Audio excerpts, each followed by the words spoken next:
रतन टाटा, ये नाम सुनते ही इंडियन इंडस्ट्री की याद आती है। वो विजनरी लीडर हैं, फिलैंथ्रोपिस्ट हैं और लाखों लोगों के लिए इंस्पिरेशन भी। एक यंग इंजीनियर से टाटा ग्रुप के चेयरमैन तक का उनका सफर उनकी डेडिकेशन, मेहनत और एक्सीलेंस के लिए उनकी कमिटमेंट को दिखाता है। रतन टाटा की जिंदगी सिर्फ बिजनेस सक्सेस की कहानी नहीं है, ये कहानी है इंटेग्रिटी की, कंपैशन की और समाज को कुछ वापस देने की उनकी गहरी सोच की। उन्होंने टाटा ग्रुप को एक ग्लोबल कंपनी बनाया और साथ ही एथिकल बिजनेस प्रैक्टिसेस और सोशल रिस्पॉन्सिबिलिटी के वैल्यूज को भी हमेशा ऊपर रखा। ये ऐसे रतन टाटा के रिमार्केबल जर्नी को एक्सप्लोर करता है, उनकी अर्ली लाइफ, टाटा ग्रुप को उनका योगदान, उनके फिलैंथ्रोपिक काम और उन वैल्यूज को समझता है जिन्होंने उनकी एक्स्ट्रॉर्डिनरी लाइफ को गाइड किया। उनकी कहानी एक इंस्पिरेशन की किरण है जो हमें याद दिलाती है कि सच्ची सक्सेस सिर्फ पर्सनल अचीवमेंट्स में नहीं होती, बल्कि दुनिया पर हमारे पॉजिटिव इम्पैक्ट में भी होती है। रतन टाटा की लेगेसी आज भी नई जनरेशन के एंटरप्रेन्योर्स और लीडर्स को इंस्पायर करती है और ये साबित करती है कि विजन, इंटेग्रिटी और कुछ अलग करने की कमिटमेंट के साथ सब कुछ पॉसिबल है। उनकी जिंदगी ड्रीम्स की पावर और पर्पस के साथ जीने के इम्पैक्ट को दिखाती है। रतन नवल टाटा का जन्म 28 दिसंबर 1937 को हुआ था इलस्ट्रियस टाटा परिवार में। उनकी अर्ली लाइफ प्रिविलेज और अपहीवल दोनों से भरी थी। उन्होंने एक लविंग फैमिली की वार्मथ और सिक्योरिटी को एक्सपीरियंस किया, लेकिन साथ ही एक चेंजिंग इंडिया की कॉम्प्लेक्सिटीज को भी देखा। रतन जी के पेरेंट्स नेवल और सूनी टाटा ने उनमें इंटेग्रिटी, ह्यूमिलिटी और सर्विस के वैल्यूज डाले। उन्होंने टाटा फैमिली की सोशल रिस्पॉन्सिबिलिटी के प्रति कमिटमेंट को अपनी आंखों से देखा, एक ऐसा वैल्यू जिसने उनकी अपनी लाइफ को डीपली इन्फ्लुएंस किया। हालांकि रतन जी का बचपन बिना चैलेंजेस के नहीं था। जब वो छोटे थे तब उनके पेरेंट्स अलग हो गए, एक डिफिकल्ट एक्सपीरियंस जिसने लाइफ और फैमिली पर उनके नजरिए को शेप किया। उन्हें और उनके भाई जिमी को उनकी दादी नवाजबाई टाटा ने पाला, एक फॉर्मिडेबल महिला जिन्होंने उनके वैल्यूज को शेप करने में एक पिवटल रोल निभाया।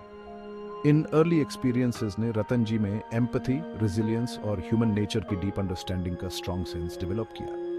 यही क्वालिटीज आगे चलकर उनके लीडरशिप स्टाइल और बिजनेस के प्रति उनके अप्रोच को डिफाइन करेंगी। इन्होंने एक ऐसी लाइफ की नींव रखी जो सिर्फ प्रॉफिट के लिए नहीं, बल्कि पर्पस के लिए भी समर्पित थी।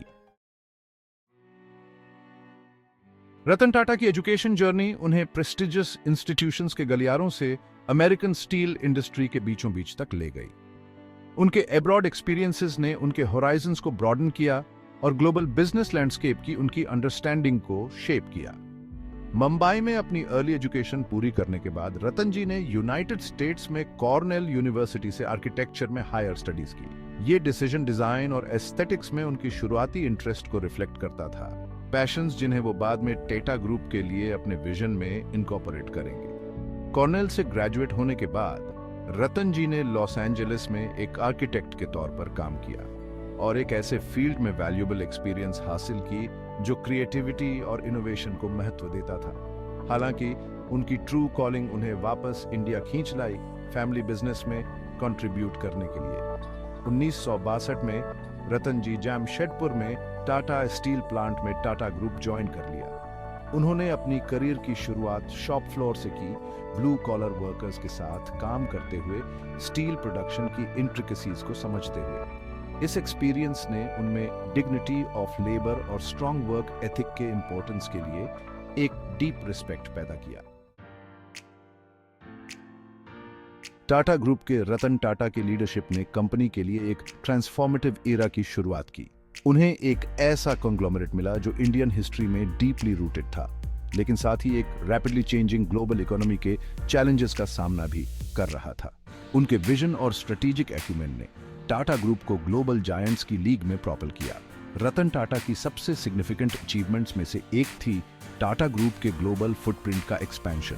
उन्होंने स्ट्रेटेजिक एक्विजिशंस और पार्टनरशिप्स को आगे बढ़ाया, टाटा टी और टाटा मोटर्स जैसे आइकॉनिक इंडियन ब्रांड्स को वर्ल्ड स्टेज पर लेकर गए। जैगुआर लैंड रोवर का एक्विजिशन एक बोल्ड और विजनरी मूव ग्रुप की ग्लोबल प्रेजेंस को एक्सपैंड करने के लिए उनकी कमिटमेंट को दर्शाता है। उनकी लीडरशिप में टाटा ग्रुप ने इनोवेशन और टेक्नोलॉजी को अपनाया, वेरियस सेक्टर्स में रिसर्च एंड डेवलपमेंट में इन्वेस्ट किया। उन्होंने रैपिडली इवॉल्विंग बिजनेस एनवायरनमेंट में आगे रहने के इम्पोर्टेंस को पहचाना, ग्रुप के भीतर इनोवेशन के कल्चर को फॉस्टर किया।